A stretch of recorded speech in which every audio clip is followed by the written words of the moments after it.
गौतम गंभीर के भारतीय टीम के हेड कोच बनने के बाद पूरा पासा ही पलट गया और सबसे बड़ा पासा तो ये पलटा कि हार्दिक पांड्या कप्तान ही नहीं बन पाए। वो हार्दिक पांड्या जो कप्तानी के लिए इतनी तरस रहे थे और मुंबई इंडियंस की भी कप्तानी जब उन्हें मिली तो फिर उसके बाद हाल क्या हुआ सबने देखा। वर्ल्ड कप में रोहित और विराट और जडेजा के रिटायरमेंट के बाद सबको यही लगा था कि जो काबिल पुरुष है, या मजबूरी में कहें या काबिलियत के रूप में कहें, तो वो हार्दिक पांड्या ही है। लेकिन हार्दिक पांड्या को तो कप्तान क्या छोड़िए, वाइस कैप्टनसी भी नहीं मिली। और वाइस कैप्टनसी किसको दिया गया? सुमन गिल को। और सूर्य कुमार यादव को टी20 का कप्तान बना दिया गया। क्या वजह रही कि सूर्य कुमार यादव को टी20 का कप्तान बना दिया गया? सबसे बड़ी वजह तो ये रही, जिसकी कहानी 10 से 12 साल पहले ही गढ़ी जा चुकी थी, कि सूर्य कुमार यादव जब टी20 में केकेआर के लिए खेल रहे थे आईपीएल में, उस समय केकेआर के कप्तान थे गौतम गंभीर और उप कप्तान का दर्जा था सूर्य कुमार के पास। तो सूर्य कुमार यादव का जो कप्तानी का कौशल है, वो शायद गौतम गंभीर को लगा होगा कि अब उप कप्तानी का कौशल कप्तानी में बदल चुका है और ये सही समय है कि उन्हें टी20 का कप्तान बना दिया जाए। और वैसे भी भारत के वो 360 हैं और टी20 के सबसे बेस्ट प्लेयर भी हैं और आईसीसी ने उन्हें 2 बार इस अवार्ड से नामांकित किया है और वो जीते भी हैं ICC player of the T20 of the year. तो शायद उनसे बढ़िया विकल्प कोई नहीं था। वहीं हार्दिक पांड्या की कप्तानी की जो सबसे वजह रही कि वो कप्तान नहीं बन पाया, हार्दिक पांड्या की जो कप्तान न बनने की सबसे बड़ी वजह रही, वो ये रही कि हार्दिक पांड्या इतने रेयर खिलाड़ी हैं कि वो इंजरी से पीड़ित हो जाते हैं और फिर 6 महीना वो ग्राउंड पे ही नहीं आते हैं। तो गंभीर का ये कहना था कि हम ऐसे खिलाड़ी की जिम्मेदारी नहीं लेंगे जो कि कप्तान के रूप में होते हुए भी गैर जिम्मेदार है, अपनी फिटनेस पे उसका कंट्रोल नहीं है।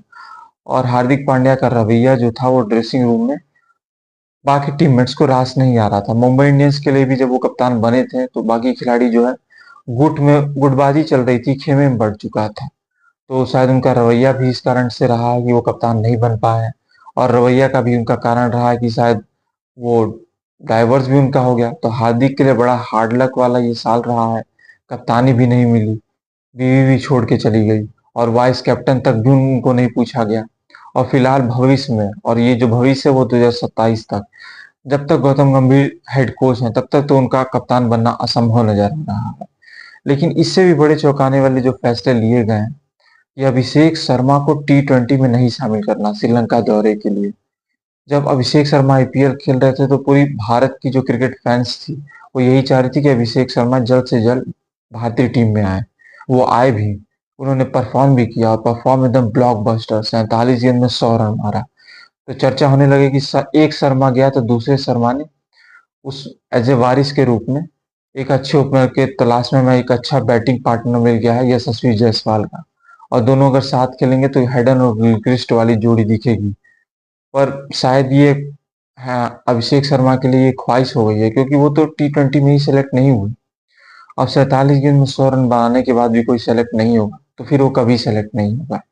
गौतम गंभीर हमेशा कमेंट्री में परफॉर्मर की बात करते आए हैं, पर उन्होंने इस बात को कैसे नजरअंदाज कर दिया है? क्या सुमन गिल नहीं चाहते थे कि अभिषेक शर्मा टीम में आए, या फिर किसको बचाया जा रहा था यहाँ? क्योंकि ऋतुराज गायकवाड़ को भी टीम में नहीं शामिल किया गया है और जबकि ये दोनों ओपनर थे। तो क्या सिर्फ 2 ओपनर की टीम बनाना चाहती है यशस्वी जायसवाल और सुमन गिल? खैर, जो भी फैसला रहा होगा उसके अंदर की जांच तो गौतम गंभीर ही कर सकते हैं, वही बता सकते हैं। और संजू सैमसन का तो हाल वही है कि आंगन में नाचे मोर लेकिन पता किसी को नहीं है, क्योंकि वो परफॉर्म भी करते हैं तब भी उनको कोई नहीं पूछता, वो स्क्वाड में भी रहते हैं तब भी टीम में नहीं खेलते हैं, और अभी भी उनको टी20 में सेलेक्ट किया गया है।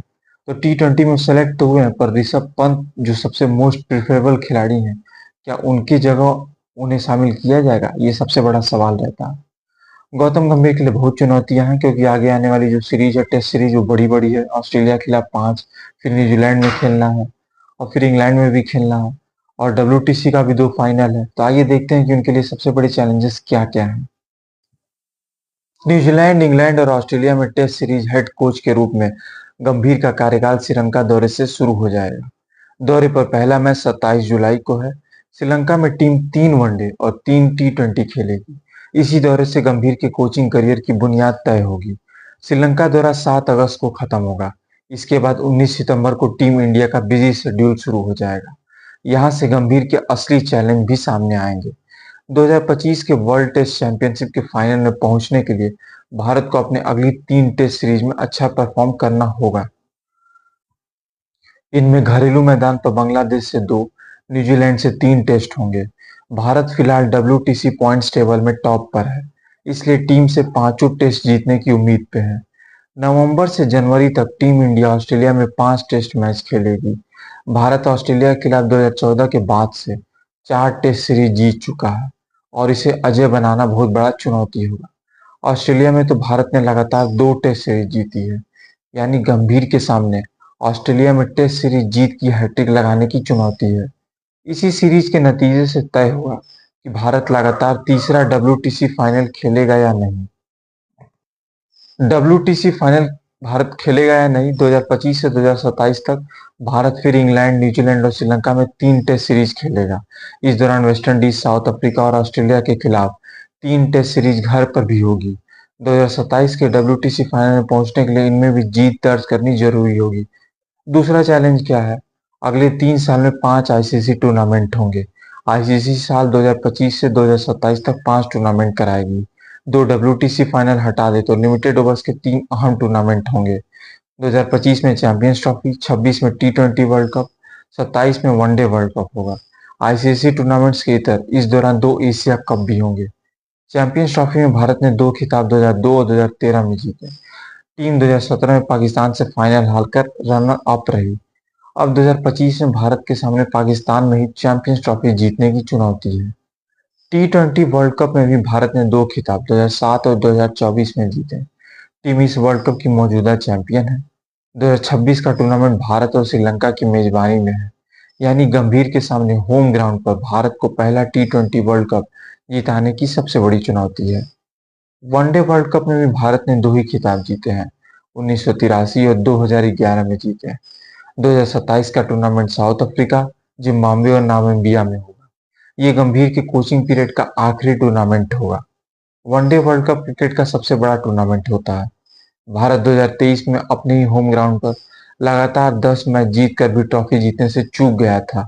ऐसे में गंभीर के कोचिंग करियर का सबसे बड़ा चैलेंज भारत में वनडे वर्ल्ड कप की ट्रॉफी दिलवाना ही है। एशिया कप में भारत का मौजूदा चैंपियन है। गंभीर की कोचिंग में टीम इंडिया 2 एशिया कप खेलेगी।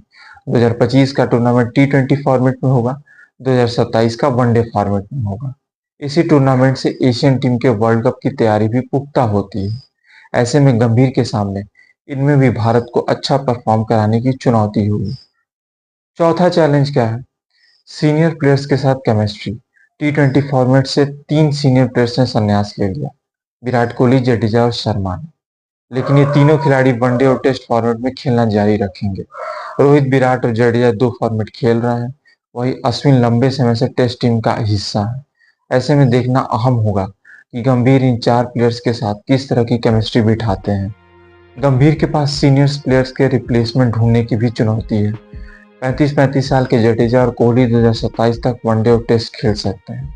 वहीं 37-37 साल के रोहित और अश्विन 2025 से 2027 के दौरान संन्यास लेने की दौड़ में होंगे। ऐसे में गंभीर के सामने सीनियर्स की टीम में रहते हुए इनका बेस्ट रिप्लेसमेंट तैयार करने की चुनौती होगी। कुल मिलाकर गंभीर को सीनियर्स प्लेयर्स की तरह खिलाड़ी तैयार करने होंगे जो मुश्किल परिस्थितियों में टीम को संभाल कर जिता सके, क्योंकि चारों सीनियर्स ही पिछले 12-13 साल से टीम की रीढ़ बने हुए हैं। तो आज के लिए इतना ही। पत्रकार की पंचायत जरूर देखें, लाइक और सब्सक्राइब भी जरूर करें।